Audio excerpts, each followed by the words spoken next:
का सार। मीठे बच्चे, बाप आए हैं तुम बच्चों को शांति और सुख का वर्षा देने। तुम्हारा स्वधर्म ही शांत है, इसलिए तुम शांति के लिए भटकते नहीं हो। प्रश्न। अभी तुम बच्चे 21 जन्मों के लिए अखुट खजानों में वजन करने योग्य बनते हो। क्यों? उत्तर। क्योंकि बाप जब नई सृष्टि रचते हैं तब तुम बच्चे उनके मददगार बनते हो, अपना सब कुछ उनके कार्य में सफल करते हो। इसलिए बाप उसके रिटर्न में 21 जन्मों के लिए तुम्हें अखुट खजानों में ऐसा वजन करते हैं जो कभी धन भी नहीं खूटता, दुख भी नहीं आता, अकाले मृत्यु भी नहीं होती। गीत। मुझको सहारा देने वाले, दिल कहे तेरा शुक्रिया। ओम शांति। मीठे मीठे रूहानी बच्चों को ओम का अर्थ तो सुनाया है। कोई कोई सिर्फ ओम कहते हैं, परंतु कहना चाहिए ओम शांति। सिर्फ ओम का अर्थ निकलता है ओम आत्मा।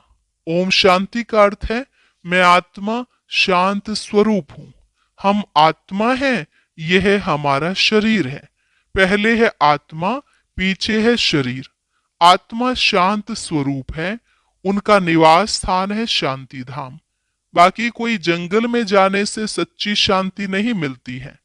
सच्ची शांति मिलनी ही तब है जब घर जाते हैं। दूसरा, शांति चाहते हैं जहां अशांति है। यह अशांति का दुख धाम विनाश हो जाएगा, फिर शांति हो जाएगी। तुम बच्चों को शांति का वर्षा मिल जाएगा।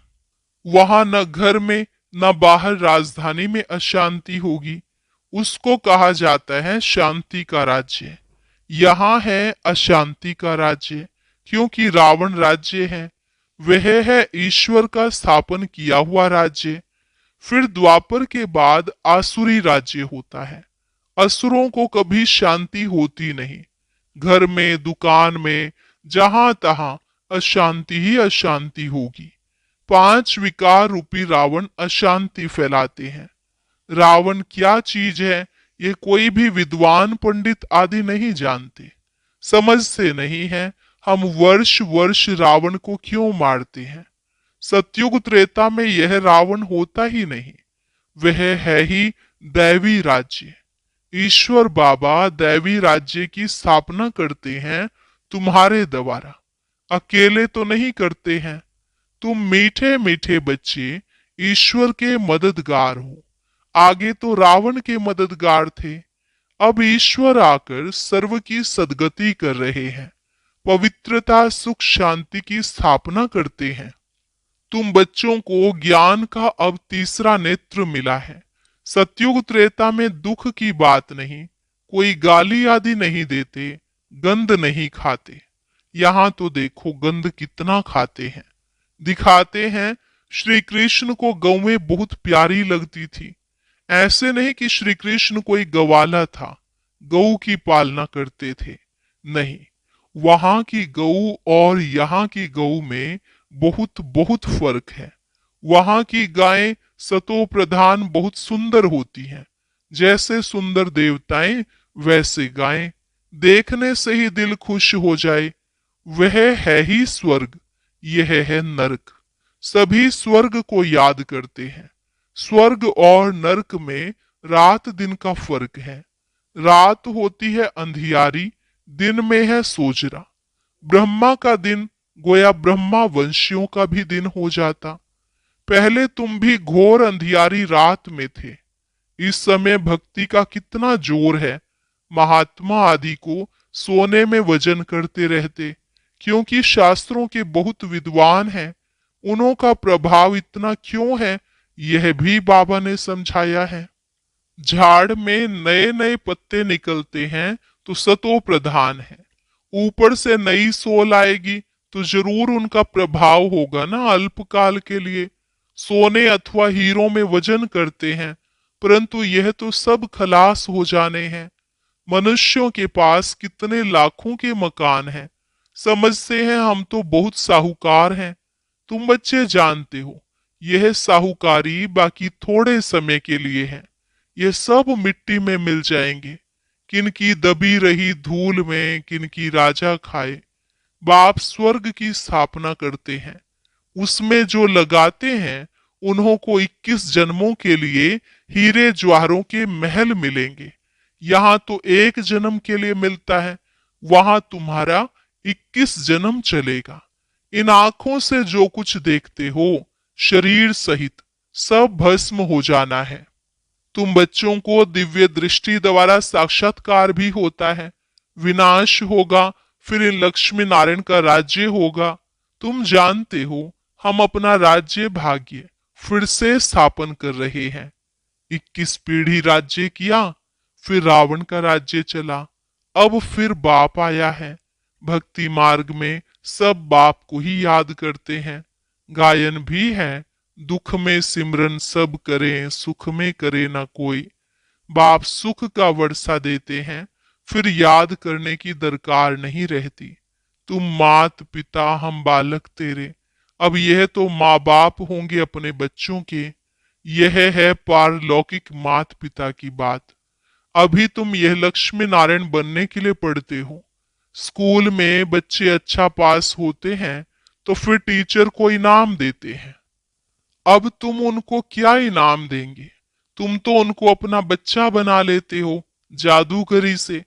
दिखलाते हैं श्री कृष्ण के मुख में माँ ने देखा माखन का गोला। अब श्री कृष्ण ने तो जन्म लिया सतयुग में, वह तो माखन आदि नहीं खाएंगे, वह तो है विश्व का मालिक। तो यह किस समय की बात है? यह है अभी संगम की बात। तुम जानते हो हम यह शरीर छोड़ जाए बच्चा बनेंगे, विश्व का मालिक बनेंगे। दोनों क्रिश्चियन आपस में लड़ते हैं और माखन मिलता है तुम बच्चों को, राजाई मिलती है ना।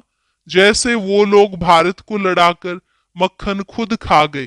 क्रिश्चियन की राजधानी पौने हिस्से में थी, पीछे आहिस्ते आहिस्ते छूटती गई है।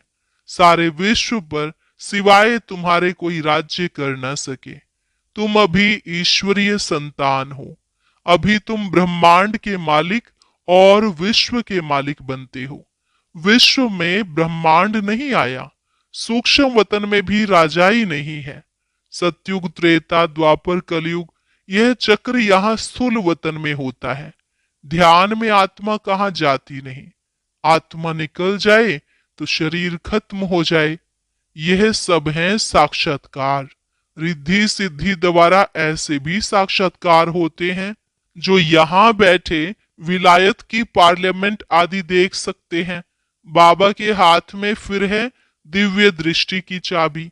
तुम यहाँ बैठे लंदन देख सकते हो। औजार आदि कुछ नहीं जो खरीद करना पड़े। ड्रामानुसार उस समय पर वह साक्षात्कार होता है जो ड्रामा में पहले से ही नोंद है। जैसे दिखाते हैं भगवान ने अर्जुन को साक्षात्कार कराया, ड्रामानुसार उनको साक्षात्कार होना था, यह भी नोंद है। कोई की बड़ाई नहीं, यह सब ड्रामानुसार होता है। श्री कृष्ण विश्व का प्रिंस बनता है, गोया मक्खन मिलता है। यह भी कोई जानते नहीं कि विश्व किसको, ब्रह्मांड किसको कहा जाता है। ब्रह्मांड में तुम आत्माएं निवास करती हो। सूक्ष्म वतन में आना जाना साक्षात्कार आदि इस समय होता है। फिर 5000 वर्ष सूक्ष्म वतन का नाम नहीं होता। कहा जाता है ब्रह्मा देवता नमः, फिर कहते हैं शिव परमात्मा नमः। तो सबसे ऊंच हो गया ना, उनको कहा जाता है भगवान। वह देवताएं हैं मनुष्य, परंतु दैवी गुण वाले हैं। बाकी 4-8 भुजा वाले मनुष्य होते नहीं। वहां भी 2 भुजा वाले ही मनुष्य होते हैं, परंतु संपूर्ण पवित्र। अपवित्रता की बात नहीं, अकाले मृत्यु कभी होती नहीं। तो तुम बच्चों को बहुत खुशी होनी चाहिए। हम आत्मा इस शरीर द्वारा बाबा को तो देखें। देखने में तो शरीर आता है, परमात्मा अथवा आत्मा को देख नहीं सकते। आत्मा और परमात्मा को जानना होता है। देखने लिए फिर दिव्य दृष्टि मिलती है, और सब चीजें दिव्य दृष्टि से बड़ी देखने में आएंगी। राजधानी बड़ी देखने में आएगी, आत्मा तो है ही बिंदी। बिंदी को देखने से तुम कुछ भी नहीं समझेंगे। आत्मा तो बहुत महीन है। बहुत डॉक्टर्स आदि ने कोशिश की है आत्मा को पकड़ने की, परंतु किसको पता नहीं पड़ता। वो लोग तो सोने हीरो में वजन करते हैं। तुम जन्म जन्मांतर पदमपति बनते हो। तुम्हारा बाहर का शो जरा भी नहीं। साधारण रीति इस रथ में बैठ पढ़ाते हैं। उनका नाम है भागीरथ। यह है पतित पुराना रथ, जिसमें बाप आकर ऊंच ते ऊंच सर्विस करते हैं।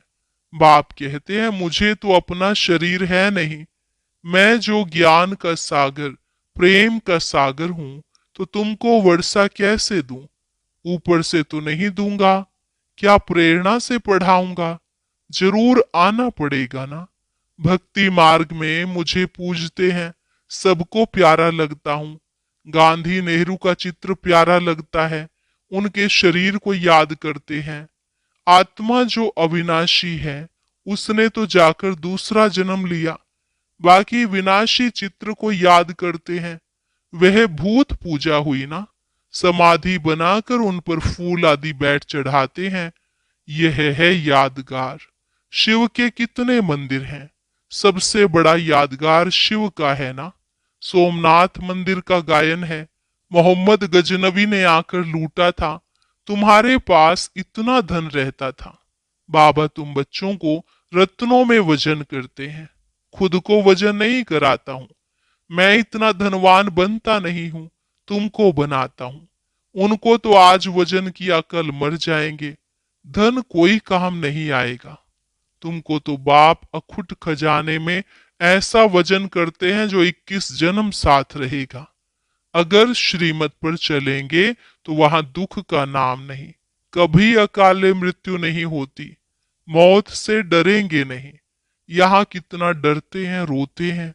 वहां कितनी खुशी होती है, जाकर प्रिंस बनेंगे। जादूगर, सौदागर, रत्नागर, यह शिव परमात्मा को कहा जाता है। तुमको भी साक्षात्कार कराते हैं, ऐसे प्रिंस बनेंगे। आजकल बाबा ने साक्षात्कार का पार्ट बंद कर दिया है, नुकसान हो जाता है। अभी बाप ज्ञान से तुम्हारी सदगति करते हैं। तुम पहले जाएंगे सुख धाम, अभी तो है दुख धाम। तुम जानते हो आत्मा ही ज्ञान धारण करती है, इसलिए बाप कहते हैं अपने को आत्मा समझो। आत्मा में ही अच्छे व बुरे संस्कार होते हैं। शरीर में हो तो शरीर के साथ संस्कार भस्म हो जाएं। तुम कहते हो शिव बाबा हम आत्माएं पढ़ती हैं इस शरीर द्वारा। नई बात है ना। हम आत्माओं को शिव बाबा पढ़ाते हैं, यह तो पक्का पक्का याद करो। हम सब आत्माओं का वह बाप भी है, टीचर भी है। बाप खुद कहते हैं मुझे अपना शरीर नहीं है, मैं भी हूं आत्मा, परंतु मुझे परमात्मा कहा जाता है। आत्मा ही सब कुछ करती है, बाकी शरीर के नाम बदलते हैं। आत्मा तो आत्मा ही है। मैं परम आत्मा तुम्हारे मुआफिक पुनर्जन्म नहीं लेता हूं। मेरा ड्रामा में पार्ट ही ऐसा है जो मैं इनमें प्रवेश कर तुमको सुना रहा हूं। इसलिए इनको भाग्यशाली रथ कहा जाता है। इनको पुरानी जूती भी कहते हैं। शिव बाबा ने भी पुराना लॉन्ग बूट पहना है। बाप कहते हैं मैंने इसमें बहुत जन्मों के अंत में प्रवेश किया है। पहले पहले यह बनते हैं। तत्वम, तुम भी बनते हो। बाबा कहते हैं तुम तो जवान हो, मेरे से जास्ती पढ़कर ऊंच पद पाना चाहिए, परंतु मेरे साथ बाबा है तो मुझे घड़ी घड़ी उनकी याद आती है। बाबा मेरे साथ सोता भी है, परंतु बाबा मुझे भाकी नहीं पहन सकते। तुमको भाकी पहनते हैं। तुम भाग्यशाली हो ना। शिव बाबा ने जो शरीर लोन लिया है, तुम उनको भाकी पहन सकते हो। मैं कैसे पहनूं? मुझे तो यह भी नसीब नहीं है। इसलिए तुम लक्की सितारे गाए हुए हो।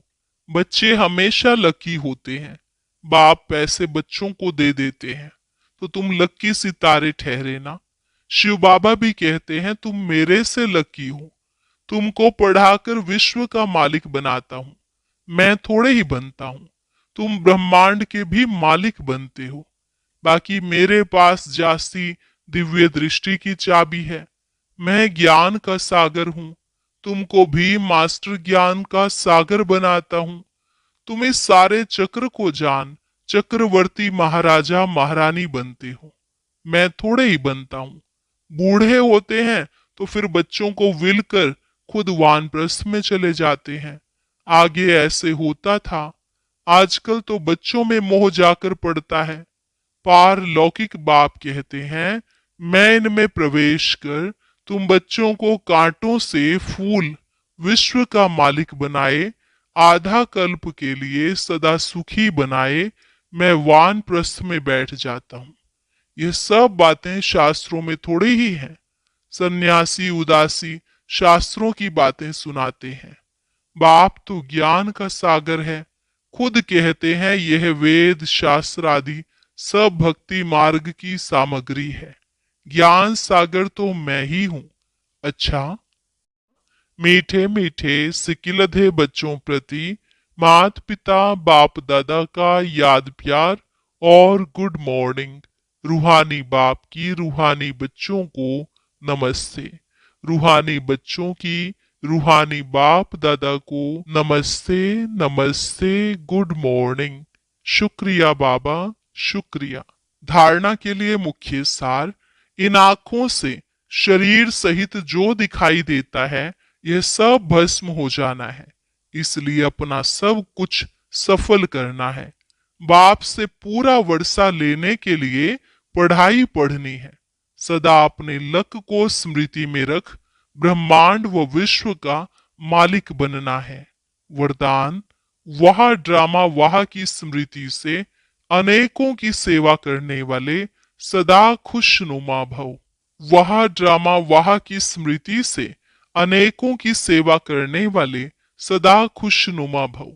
इस ड्रामा की कोई भी सीन देखते हुए वह ड्रामा वाह की स्मृति रहे तो कभी भी घबराएंगे नहीं, क्योंकि ड्रामा का ज्ञान मिला कि वर्तमान समय कल्याणकारी युग है। इसमें जो भी दृश्य सामने आता है उसमें कल्याण भरा हुआ है। वर्तमान में कल्याण दिखाई ना भी दे, लेकिन भविष्य में समाया हुआ कल्याण प्रत्यक्ष हो जाएगा। तो वह ड्रामा वाह की स्मृति से सदा खुशनुमा रहेंगे। पुरुषार्थ में कभी भी उदासी नहीं आएगी। स्वतः ही आप द्वारा अनेकों की सेवा होती रहेगी। स्लोगन, शांति की शक्ति ही मनसा सेवा का सहज साधन है। जहां शांति की शक्ति है वहां संतुष्टता है। शांति की शक्ति ही मनसा सेवा का सहज साधन है। जहां शांति की शक्ति है वहां संतुष्टता है। अव्यक्त इशारा, अशरीरी व विदेही स्थिति का अभ्यास बढ़ाओ। जितना अव्यक्त लाइट रूप में स्थित होंगे उतना शरीर से परे का अभ्यास होने के कारण यदि 2-4 मिनट भी अशरीरी बन जाएंगे तो मानो जैसे कि 4 घंटे का आराम कर लिया। ऐसा समय आएगा जो नींद के बजाय 4-5 मिनट अशरीरी बन जाएंगे और शरीर को आराम मिल जाएगा। लाइट स्वरूप के स्मृति को मजबूत करने से हिसाब किताब चुकतू करने में भी लाइट रूप हो जाएंगे।